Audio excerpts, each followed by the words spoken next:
Good morning, my friends. Welcome to Kevin at 7. It is Thoughtful Thursday. So, we're going to work on what runs our life today. What runs your life? Good morning. Good morning, Carrie. As you come on, make sure you give the post a thumbs up, the video a thumbs up, and tell me where you are. Excited to see all of you on this morning. We're just getting started here. It's Thoughtful Thursday. What or who runs your life? We're going to think about that for a minute and stay with me, because what's going to happen over the next 10 minutes is going to change your life. That's what I'm going to tell you. Elkhart, Indiana. Good morning, Carrie. Good morning, Gina from Grapevine, Texas. Hey, Ravi from Redmond, Washington. Good to see all of you guys this morning. Welcome to this beautiful, thoughtful Thursday. It's just, every once in a while, you got to stop and think. You got to go deep into life.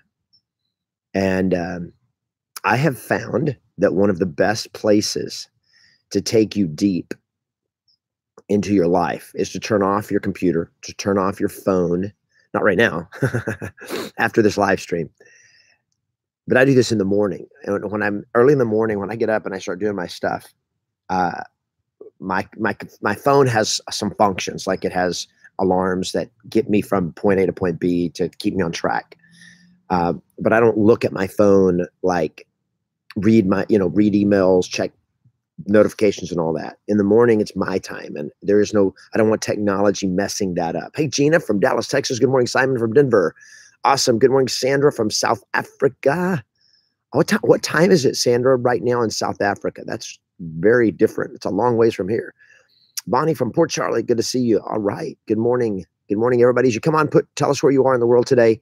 And today it's Thoughtful Thursday, and we're talking about what runs your life. Hey, Tanika from Columbus. Good morning. Mary from Minnesota. For those of you that are joining us on Facebook and others on YouTube, welcome. We're glad to have you on this morning. It's Thoughtful Thursday, and this is the question that we are pondering today. It's 16:04. Well, that's like early afternoon, right? That's crazy. I thought it was I guess that is 12 hours. I don't know. It's less than 12 hours. Anyway, I think it's very easy to let fear run your life. So here's Carrie. Now, Carrie's getting eloquent right now. Good morning, Brenda from Louisiana. Good morning, everybody. Carrie Smith on YouTube says, it's very easy to let fear run your life. Now, this is deep. And this is profound right here. Good morning, Christian from Crown Point, Indiana. Christian Flores and Christian Medina from Chino, California. Good to see two Christians back to back. We need more Christians in the world. That was a joke. I'm a Christian. I'm not making fun of it. Thought it was cute. All right. Andrew from Stuart, Florida. Thank you, sir. All right. You got the book. I hope you enjoy it. Awesome. Nastia. Is that right? Nastia from Kissimmee, Florida. Good morning, Jordan from Denver. Good to see you guys. All right, so here's what Carrie is saying. Hey, Sharon from Vancouver. Carrie says, I think it's very easy to let fear run your life, but if you meditate and breathe, you can be guided by solid intuition. I try to step through fear to get to inspiration. So I love that. That is really, really sweet. That's a great statement, Carrie. That is really good stuff. So here we go, guys. Welcome, everybody. Glad to see all of you on. I love reading, and some of my favorite reading and some of my least favorite reading, I will be honest, is poetry. I love poetry, and I hate poetry. Poetry can be crazy boring, but it can also be transformationally profound, which means it can change your life. And I'm going to share with you guys a poem today that it's not long. Okay. It's just got 4 stanzas. Okay. So just don't freak out, because I promise you the message in this poem can change everything for you, can change your life. It just changes your perspective. Who or what runs your life? And think about where you are. Think about in our culture, thinking about the way that you respond when things don't go the way you want them to go. How do you respond to that? How do you deal with that? And I want you to listen to this. Hi, Grace from Philippines. Good to see you. I write poetry too, Carrie Smith. I can see that the way you handle words is very profound. This is from a poem called Invictus.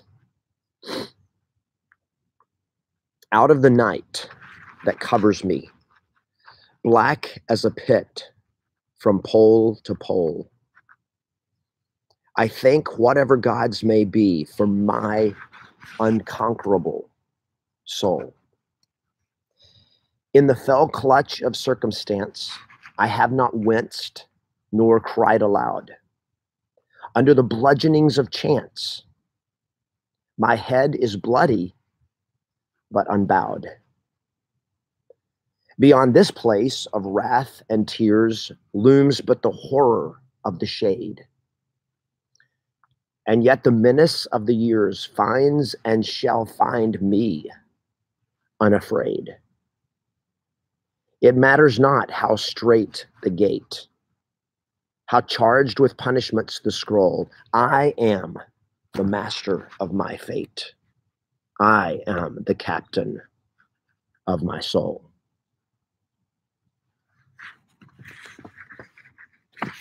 That is from Invictus by William Ernest Henley. And I love that last line. Obviously, it's kind of a classic line. I am the master of my fate. I am the captain of my soul. So the question again, what runs your life? Who runs your life? And in Invictus, it's a pretty dark, the poem is a pretty dark worldview, right? He's like, okay, right now I'm coming out of a dark place, out of the night that covers me black as the pit from pole to pole. It's like, it's been tough. He's been in a dark place. And he says, however, I'm thankful, I'm grateful to God for my unconquerable soul, for the fact that through all the crap I've been through, out of the darkness, out of this place of darkness, whatever it is, he says, I'm not beaten. And I will not be beaten. I am unconquerable. Doesn't that give you chills just thinking about it? An unconquerable soul. I am unconquerable. Wow. Hashtag, dude, guys, do this. This has got me really thoughtful today. Hashtag unconquerable. Hashtag unconquerable. Type it in. Somebody post it. Let's get some posts up here. Hashtag unconquerable. In the fell clutch of circumstance. So when circumstances don't go my way and it's gone bad, the fell clutch, fell means bad. In the evil clutch of circumstance, when the circumstances are against you.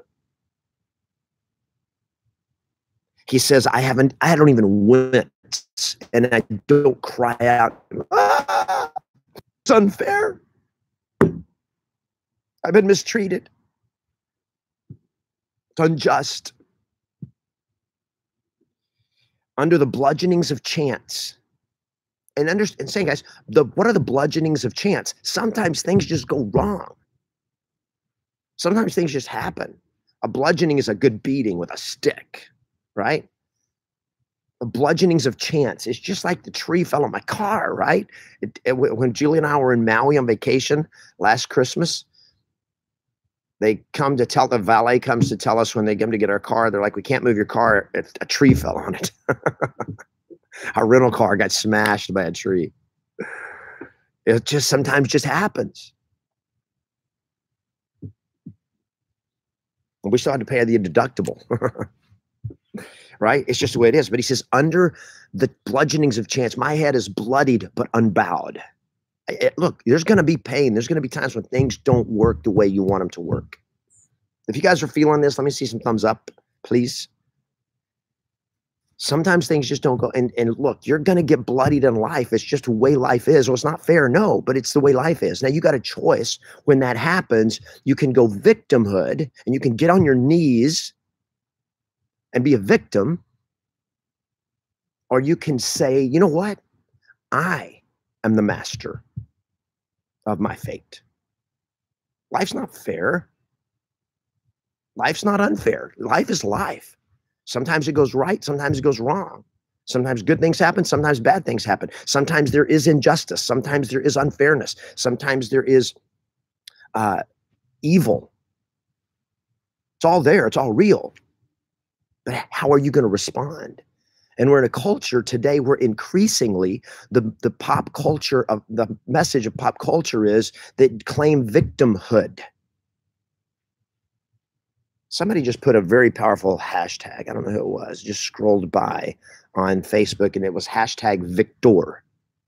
You have two choices in life. You can be a victor or you can be a victim, but you cannot be both. The moment you claim victimhood, you claim that life is unfair to you and you are a victim of life and somebody owes you. The moment that you take a position of victimhood, you have completely given up any right. You've given up your power. You've given up any opportunity for greatness. You've given it up. The moment you claim victimhood, there was a guy in the Olympics, last Olympics. Who was the guy that won all the gold medals? Not Michael Phelps, but his co-guy, the guy with him, the other swimmer, one of the most decorated Olympic athletes in all history. And I can't even remember his name now.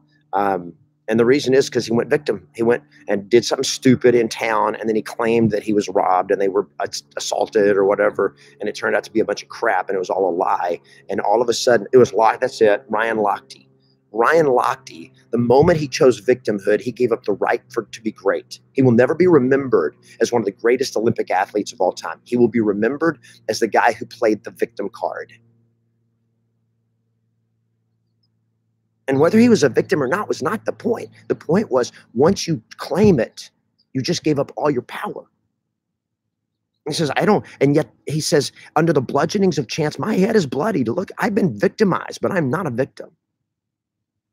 Beyond the place, and this is kind of a dark view of life. He says, beyond this place of wrath and tears. So right now where I am, there's a lot of bad stuff going on. There's a lot of wrath. There's a lot of tears. And I look around at our culture today. I look around at politics today, and I'm going, are we in a place of wrath and tears?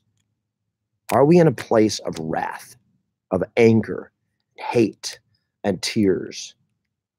And I think the answer would be yes. And he says, beyond this looms but the horror of the shade. What's the horror of the shade? I don't know, but it's dark. It's just the shade. It's like I'm looking ahead into the trees and it's dark. I can't see what's next. I don't know what's going to happen next. That's our life. We don't know. You don't never know what's going to happen next. But he says, and yet the menace of the years, whatever menace comes, whatever bad stuff comes, there's going to be good stuff too, but there's going to be bad. There's going to be pain. And I don't care what it is, whatever comes, it finds and shall find me unafraid. I will not move forward into the future with fear. Are you guys owning this right now? Right now, are you owning this? I will not move into the future of my life with fear. I will move into the future of my life with an unconquerable soul. Unafraid. Sometimes maybe afraid, but I'm still going to move forward.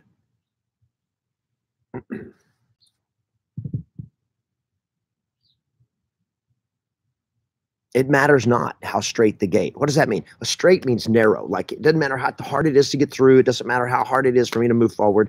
It doesn't matter how charged with punishments the scroll, which means I don't care. It doesn't matter how much pain I've got to come in my future, how much bad stuff I got to go through in my future. Whatever I'm going to face, I will face it because I am the master of my fate, of my outcomes, of my future. I am the captain of my soul. You're the captain, my friends. You are the captain of your soul, which means you have control. You can run your life. Okay? Now, for those of you, somebody posted, trust in the Lord with all your heart. So if you're a believer, if you're a person of faith and you believe that, wait a second, God's the captain of my soul. No, God is the owner. Okay? If you're a person of faith and you believe that God created you like I do, then I used to struggle with this because I'm like, wait a second, I think God should be the captain. Well, God's the owner. See, if you look at shipping, and this comes from the captain idea of the captain is somebody, the captain of a ship. The captain of the ship very rarely owned the ship. He was under the orders from the owner of the ship. The captain, though, was in control. The captain turned the steering wheel. The captain had the choice to determine where the ship was going and how to get there. And that's your life. God has put you in control. Are you running your life or is somebody else running it? Does that make sense to everybody? If it does, let me see some thumbs up. I know this is, for some people right now in 2018, this is too slow of a conversation. You don't have time to think anymore. We got to get entertained. Entertain me, entertain me, entertain me. Scroll through this. You scroll through your Facebook feed looking for something to entertain you. And you live a shallower and shallower existence and a shallower and shallower life. Sometimes you got to go deep. You got to slow down and go really deep. But it don't matter. My challenge for you guys today is to claim the sovereignty in your life, to stop playing the victim, to stop looking around and say, well, that wasn't fair. My boss is such a blah, blah, blah. My broker, blah, blah, blah. And play the blame game. My clients are this way. The market's doing this. Stop complaining about the market. Stop complaining about the circumstances. That's all. You can't change that. It is what it is. What you can control is you and your life and your response and reaction to it. And your response and reaction determines whether you win or lose. That's it. Now, if you need to make some major changes, I'm going to just tell you this, guys, because as I'm thinking about this, I'm thinking about how do you change the way you think? How do you change who runs your life? And the way you change it is right now your life is on an autopilot of the habits that you have right now. I think one of the most profound, probably the most significant real training that I have ever created. Because here's something that one of my coach Bo Easton said. He says, while the masses complain, the masters train. While the masses complain, the masters train. While the masses complain, the masters train. You want greatness? How do you get there? You don't complain, you train. You train yourself. You train your mind, you train your body, you train your skill set, you train your mindset, you train everything about you so that while everybody else is complaining, you're training so that when life hits you, you win.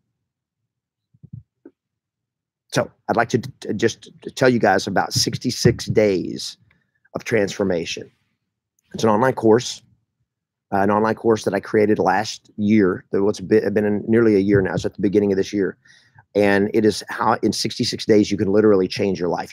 Because 66 days is how long it takes to change, massively transform your habits. In 66 days. And this is a 66-day online course. It's training every single day for 66 days to take you from day 1 to day 66 to make some major changes in your life. Now, it takes about 72 days to do the whole thing. Sandra Richland has taken several of you on this have taken the 66 days of transformation. And Sandra just finished it last week. And Sandra, that was great to see all the stuff that came out for you. So congratulations on that. So guys, you can go to 66dot.com, 66dot.com, and get 66 days of transformation. That right there, I'm posting it on right now. I just typed it in on whatever that is, YouTube. On YouTube, I'll post it in the description on the Facebook link. And 66dot.com, 66 days of transformation. You can also go to my website on yesmasters.com under courses and find 66 days of transformation. It will take your life and change your habits. And when you change your habits, you change your life. And that's what I wish for you guys today. All right? Change your life. Take control of your life. Thank you, Sandra. Sandra says on Facebook, she says 66 days of transformation, hashtag 66DOT has changed my life. Love it. Thank you, Sandra. Honor to know you. All right, guys, have an awesome day. Go check it out, 66dot.com. I just want to help you. Yeah, look at it, check it out. If you think it'll help you, register for it. You get 7 days to try it. I only give you a 7-day 100% money back guarantee for 7 days because if you're not going to do it, After 7 days, it's your own fault, not mine. So if you look at it and you don't like it and it's not good, you get a week to check it out, and then you can get your money back if you don't think it's going to work for you. And it won't work for you if you're not willing to do the work. It's just the way it goes. But if you're willing to do the work, it will change your life. So have an awesome day, everybody. Play to win. Always expect yes. And I'll see you guys tomorrow morning for a special episode of Kevin at 7 called Freedom Friday. Thanks, everybody. Thanks for the thumbs up. Thanks for liking the video, guys, on YouTube. Thanks for the thumbs up. Thanks for the comments. You guys rock. I'll see you tomorrow.